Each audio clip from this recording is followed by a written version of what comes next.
Hello everyone, আসসালামু আলাইকুম। সবাই কেমন আছেন? আই হোপ সকলে অনেক বেশি ভালো আছেন। আলহামদুলিল্লাহ, আল্লাহর রহমতে আমি অনেক ভালো আছি। তো আজকে হইতেছে অনেক দিন যাবত বাইকটা হইতেছে গ্যারেজ থেকে বের করি না। তো দেখছি বাইকটা বের করি।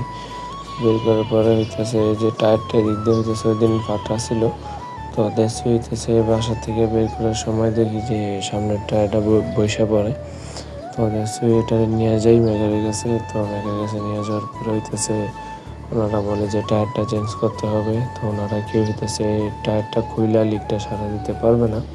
তো তার জন্য হইতেছে আমি একটা জায়গায় যাব। তো তার জন্য হইতেছে আমি হাওয়া দিয়ে তারপর রওনা দিয়ে ফেলি। তো এখন হইতেছে আমি গুলশান দিয়ে আছি। তো এখানে আসছি। তো এখন হাওয়া একটু অনেকটাই কম।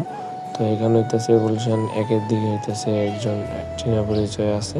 তো ওনার কাছে যাব। তো গিয়ে হইতেছে দেখি যদি কইরা দেয় তাহলে তো আলহামদুলিল্লাহ, ঠিক করে হইতেছে আবার বাসা দিকে রওনা দিব। তো দেখছি যে ফাইনালি ওই কাকার কাছে চলে আসি। তো আসার পর হইতেছে বাইকের চাকাটা খুলে ফেলে। তো বাইকের চাকাটা খোলা ফেলে কারণ হইতেছে এটা অনেক দিন যাবত হইতেছে টায়ারটা খোলা হয় নাই। তো এটা এভাবেই হইতেছে অনেক পুরানো হয়ে গেছে টায়ারটা। তো আটকে গেছে। তো অনেক চেষ্টা করার পর হইতেছে খুলতেছে টায়ারটাকে। তো আমি চিন্তা করতেছি যে এটা সামনে পিছনে হইতেছে যে জেল টায়ার লাগাবো। তো কোন বাইকের টায়ারগুলো লাগানো যায় তো অবশ্যই সবাই কমেন্টে জানাবেন। তো এখন হইতেছে এটা কেউই করতেছিল না, লিকটা সারাইতেছিল না। তো হইতেছে কাকাই একমাত্র ভরসা ছিল। যদি কাকাই না করতো তো হইতেছে এভাবেই চালায় যেতে হইতো, মানে হাওয়া ছাড়া, সামনের চাকা হাওয়া ছাড়াই চালায় যেতে হইতো আমার। অনেক প্রায় 10 কিলোর মতো পথ আমার এইভাবে চালায় যেতে হইতো। তো যাক, আল্লাহ যা করে ভালোর জন্যই করে। তো পেয়ে গেছি। তো এখন এটা খোলা হয়ে গেছে। তো কাজ চলতেছে। তো যারা এখনও ফেসবুক পেজটা ফলো করেন নাই, ফেসবুক পেজটাকে ফলো করে দিবেন। আর যারা ইউটিউব চ্যানেল থেকে দেখতেছেন অবশ্যই ইউটিউব চ্যানেলটাকে সাবস্ক্রাইব করে দিবেন। তো এখানে আসার পরে হইতেছে এক ছোটো ভাইয়ের সাথে দেখা। তো বলতেছে আপনি কি ভিডিও করেন নাকি? তো দেখতেছে এখানে একটা ছোট্ট সাবস্ক্রাইবারের সাথে দেখা হয়ে গেল। তো ও হইতেছে চ্যানেলের নাম জিজ্ঞাসা করছিল। তো দেখছি ওকে হইতেছে চ্যানেলের নামটা দিয়ে দিলাম।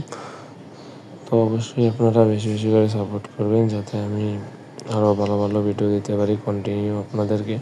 তো এই যে দেখতে পাচ্ছেন কাকা এখন হইতেছে এটা ফিট করে ফেলাইতেছে। তো কাজটা হইতেছে কমপ্লিট। তো এটা লাগাইতে পারার পরে হইতেছে এখন হইতেছে একটু নিজের মানে নিশ্চিন্ত হলাম।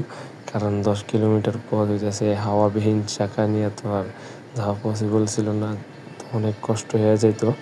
তো হইতেছে যাক, আল্লাহ পাক রহম করছে। তো এখন হইতেছে ফাইনালি চাকা কমপ্লিট। তো কোন বাইকের চাকাগুলো লাগানো যায় তো অবশ্যই সবাই আমাকে কমেন্ট করে জানাবেন। তো কাকার সাথে হইতেছে একটু পরামর্শ নিয়েছিলাম যে কাকা কোন চাকাটা লাগানো যায়। তো কাকা বললো যে তুমি এটার ভিতরে চাইলে অ্যাপসাইডের চাকা লাগাইতে পারবে, তুমি যে কোনো বাইকেরই চাকা লাগাতে পারবে, কোনো সমস্যা নেই। তো তুমি আইসো একদিন সময় করে, আমি হইতেছে লাগাই দেবো। তো আপনারা অবশ্যই কমেন্টে জানাবেন এটার ভিতরে কোন বাইকের চাকা লাগানো যায় যাতে এটার লুকটা হইতেছে একটু গর্জিয়াস লাগে। তো এইটা হইতেছে মাথাটা চেঞ্জ করব। তো সবাই সবাই বেশি বেশি করে সাপোর্ট করবেন। আর নেক্সট ভিডিও আসা পর্যন্ত সবাই ভালো থাকবেন, সুস্থ থাকবেন। আল্লাহ হাফিজ।